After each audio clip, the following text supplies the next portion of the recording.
Another thing I just wanted to add on to is that I'm working now in kind of a concept of gestational justice. So, we've had the whole hijacking of language, reproductive justice, and all the things that are going on. And I love our terminology too. You used it earlier, life-affirming care, which is what we do. And the gestational justice concept is gestation means to carry. And, to carry means you have somebody carrying something and someone being carried. And I think that's part of it.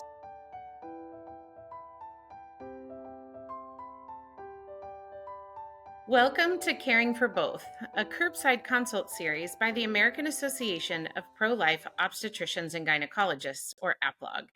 On this podcast, we bring on experts to provide insights to support you as a medical professional in your life-affirming practice and career.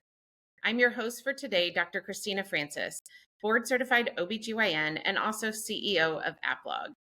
Today, I'm so excited to welcome Dr. Steve Calvin to the podcast. He's a board-certified OBGYN, and he's also board-certified in maternal-fetal medicine. He has cared for mothers and babies with the entire range of pregnancy concerns since 1980. He's a graduate of Washington University School of Medicine in St. Louis, did his OB residency at the University of Minnesota, and his MFM fellowship at the University of Arizona in Tucson. He practiced full-scope MFM with Minnesota Perinatal Physicians for 20 years while serving as a clinical faculty member at the University of Minnesota. Since early this year, he has been an associate professor at Banner University of Arizona Medical Center in Phoenix. As founder and medical director of the Minnesota Birth Center, he strongly supports pregnancy care for low-risk mothers that is provided by nurse midwives in birth centers and hospitals.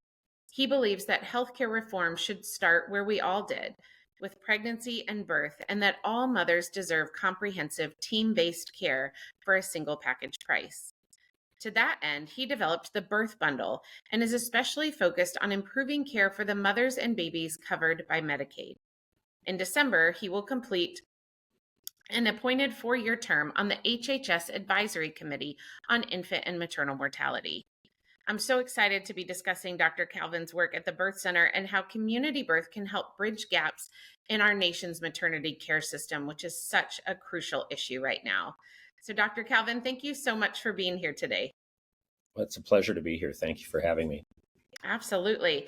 Well, let's just start by having you tell us a bit about yourself and how you, as a maternal fetal medicine specialist, which I think maybe people wouldn't connect with this, came to found an out-of-hospital birth center.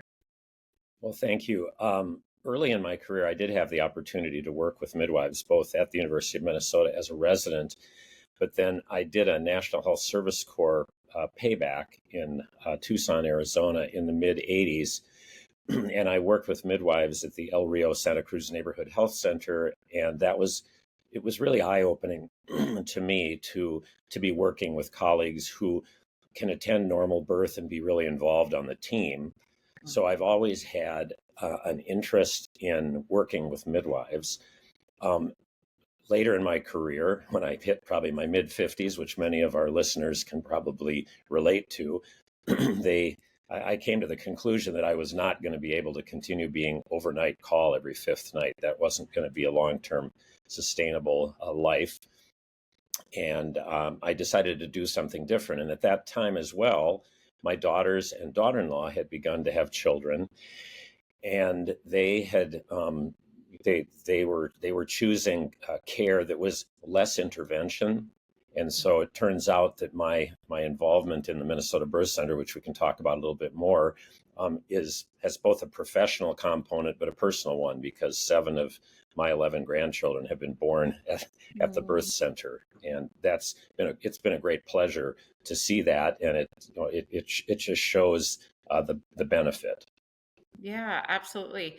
Well, I had a very similar experience, I think, than to you, in that I actually, in my residency, we didn't work much with midwives, so I didn't get that component during my training.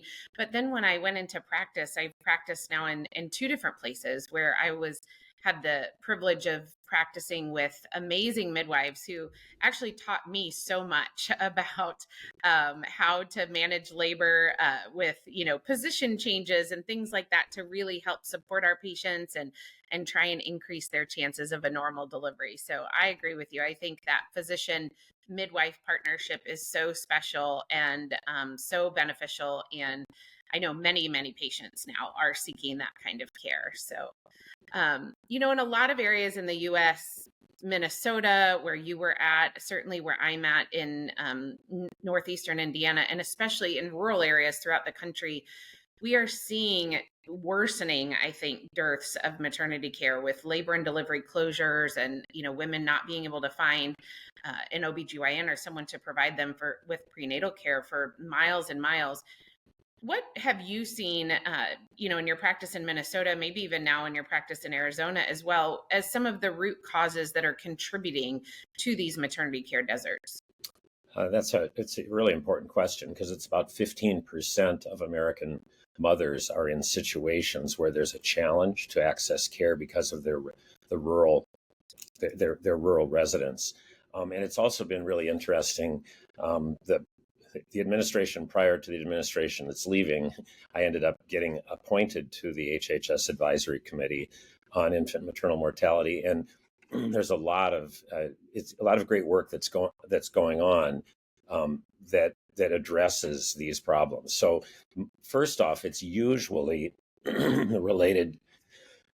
Excuse me. It's usually related to two things. So one is that there is a feeling that regionalization of care is best, and mothers are better off delivering in places that can do everything. And we have to balance that, though, with travel issues. And so that's a challenge.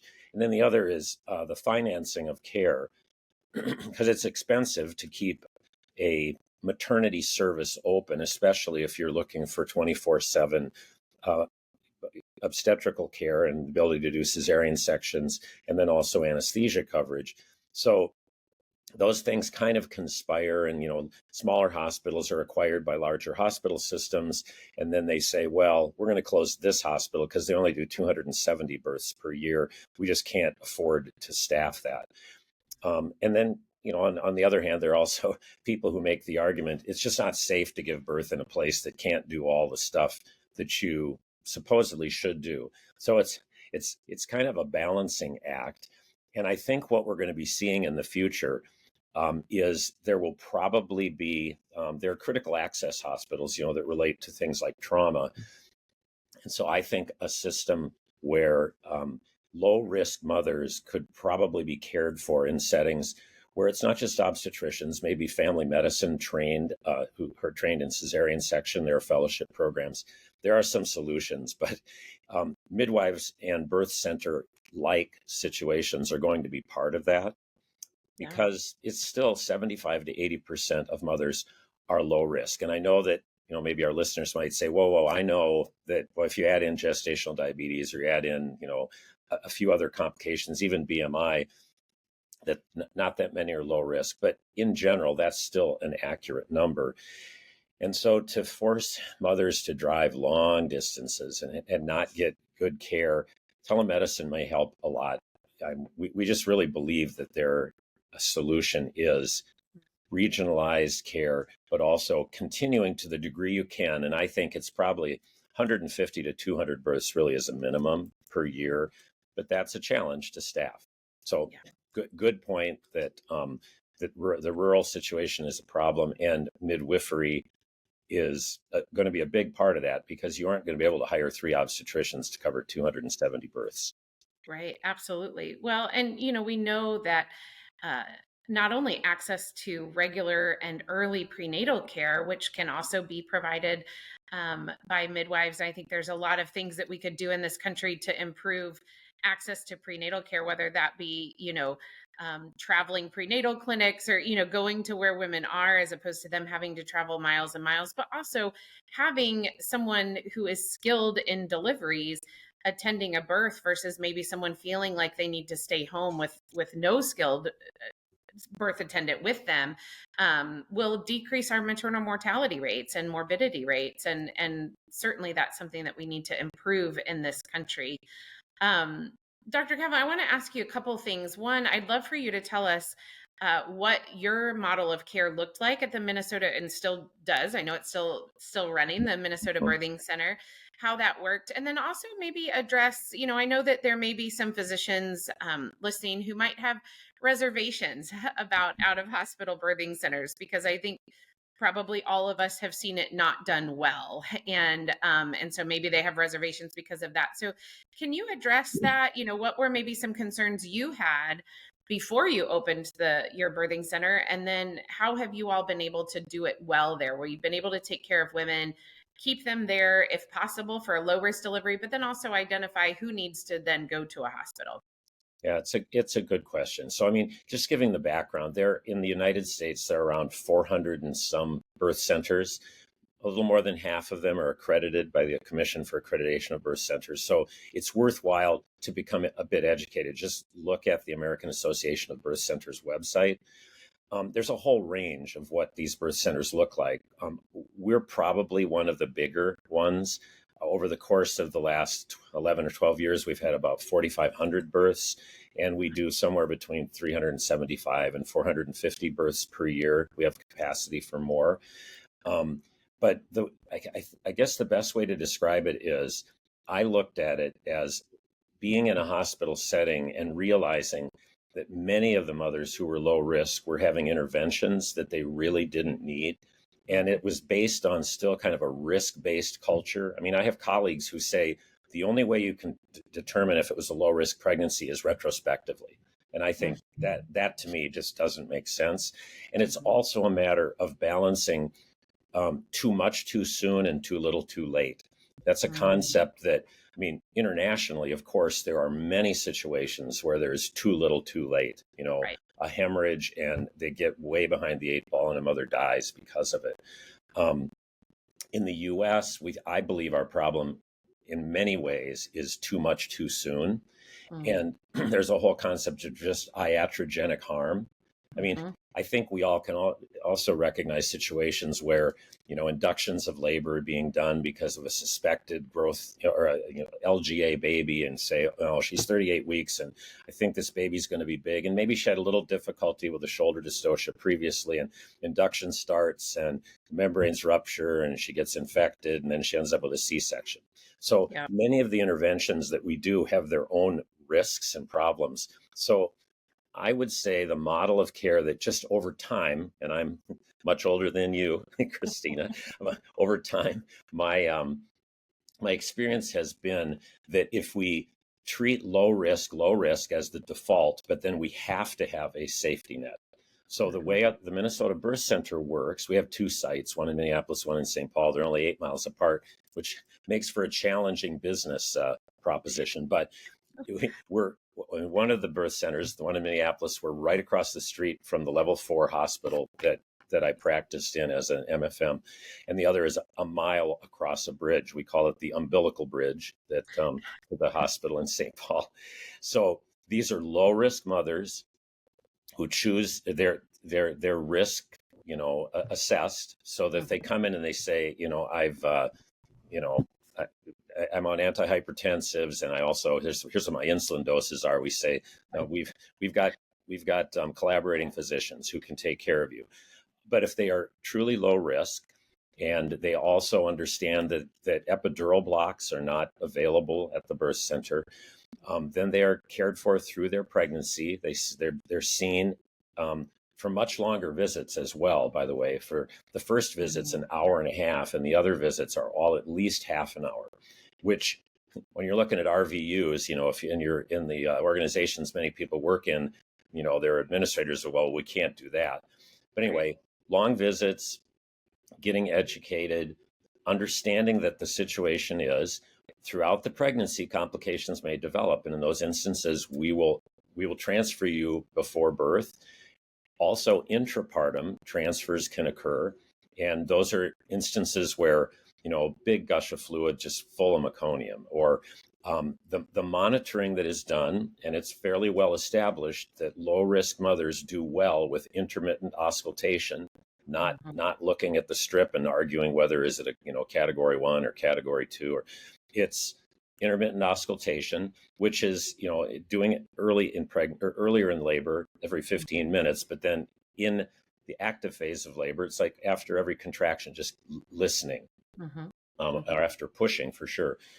So anyway, all those things are criteria. And when those criteria are not working out, the patients then get transferred to the hospital, sometimes by walking there, sometimes by car, sometimes by wheelchair, sometimes by ambulance. Ambulance is very rare.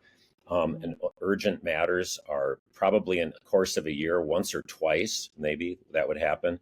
And it's all based on how good a midwife team is in recognizing things. So it's no question that many of our colleagues have had experiences because they maybe are covering sort of undocked patients who show up and they get, they feel like, and it's legitimate, they're being dumped on. Something has happened.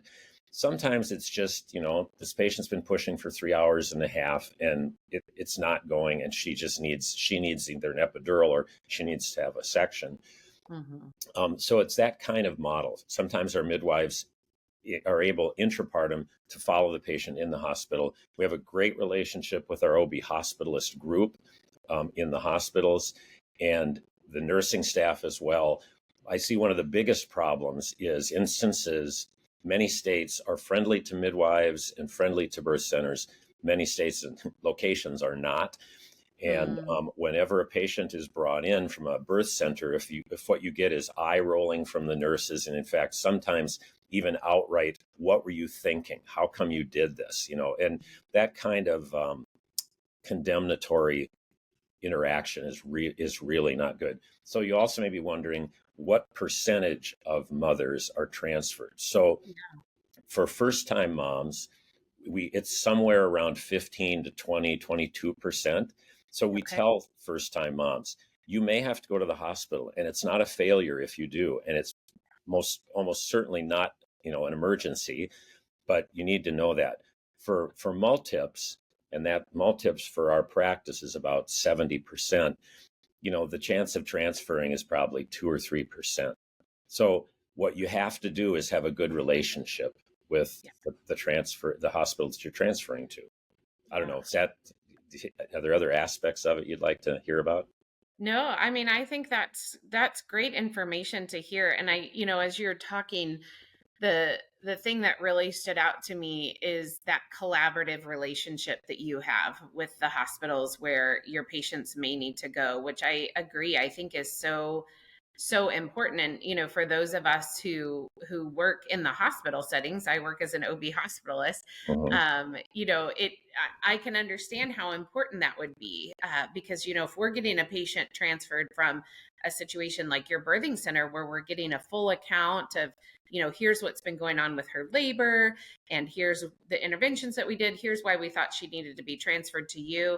We all know, all of us who practice clinical medicine know that's a much better way of receiving a patient, not only so that we can provide good care, but also so that the patient can have better outcomes. And so it's really interesting to me to hear how you all have been able to develop that, and really easy to see how this model, if we could replicate this throughout the country, could really do a lot to serve these maternity care deserts where, as you said, resource wise, you could put a birthing center somewhere where you couldn't necessarily put a full functioning hospital with a full labor and delivery unit with 3 obstetricians and still be able to provide good and evidence-based care. I think that's the other thing I wanted to point out about what you said is that you all are employing evidence-based care and how you screen patients' appropriateness for delivering there, and how often you're listening to heart tones and all of that as well.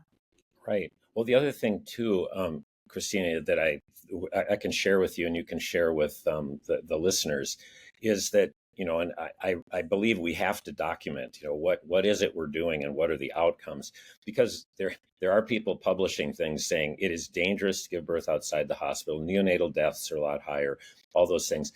The data sources that they're using for that aren't all that reliable. And colleagues and I, a year ago, September, published in the Health Services Research an article called "An Alternative Model of Maternity Care for Low-Risk Birth, Maternal and Neonatal Outcomes Utilizing the Midwifery-Based Birth Center Model." And we looked at 85,000 matched mothers to 260,000 low-risk mothers matched by location, BMI, race, everything. And just the things that really stood out were first-time mothers had a 50% chance of having a cesarean section in that birth center model. Now so this is all, if they go to the hospital, they're included in this. But the even more, I think, shocking thing, multiparous women had a 5 times higher risk of having a C-section if they were in a hospital. And I don't know what to make of that. So the difference was between like 3% and 15% for multips. Most of us think, wow, a multip, she's going to deliver and it'll be great. In the hospital settings, there's a higher chance. And then the other is there is a 5 times higher chance of an NICU admission. And neonatal death is no higher and probably slightly less. And of course, there are a variety of reasons for those things, but NICU admissions, I've been doing a bunch of stuff looking at NICU admission rates around the country. It has a lot to do with how many NICU beds there are in the community. I mean, hospital administrators look at NICUs and everybody says, whoa, we don't want babies to be in the NICU. But the reality is when they're in the NICU, it's a cash machine.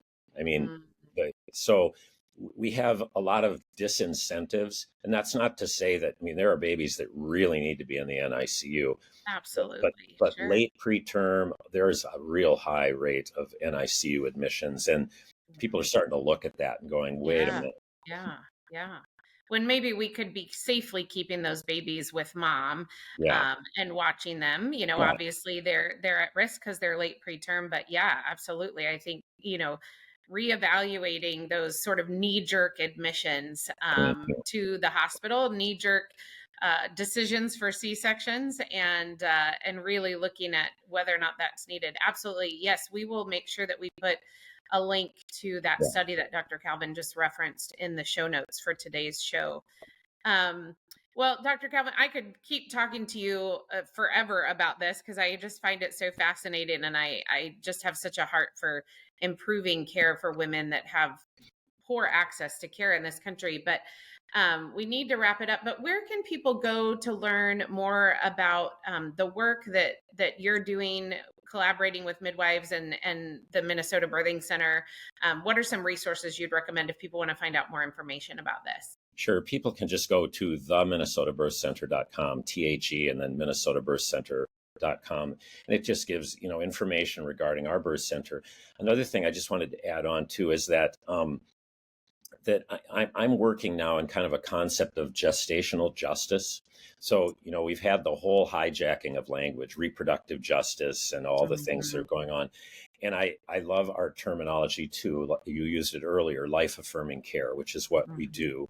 And the gestational justice concept is gestation means to carry. And, to carry means you have somebody carrying something and someone being carried. And I think that's part of it. So what I would encourage our members of APLOG is to consider the fact that midwifery, birth center care, and birth centers can be in hospitals. I think we need separate units. We maybe wouldn't even need to be out of hospital, although some mothers choose that. Sure. But I would say that we should learn to build bridges to those of us who would especially, I describe it as all the people I work with, many of whom don't share my beliefs, we all agree that pregnancy is not a disease curable only by C-section. It's a joke, obviously. And I also say many of those people, however, believe pregnancy is a disease, that in early pregnancy, you got to figure out what you're going to do with the disease. You're going to live with it or you're going to end it. And so we share the belief that pregnancy is not a disease. And so this is a way of building bridges with people who you won't agree with, who eventually, I think, may agree with us that pregnancy is not a disease. Absolutely. Absolutely.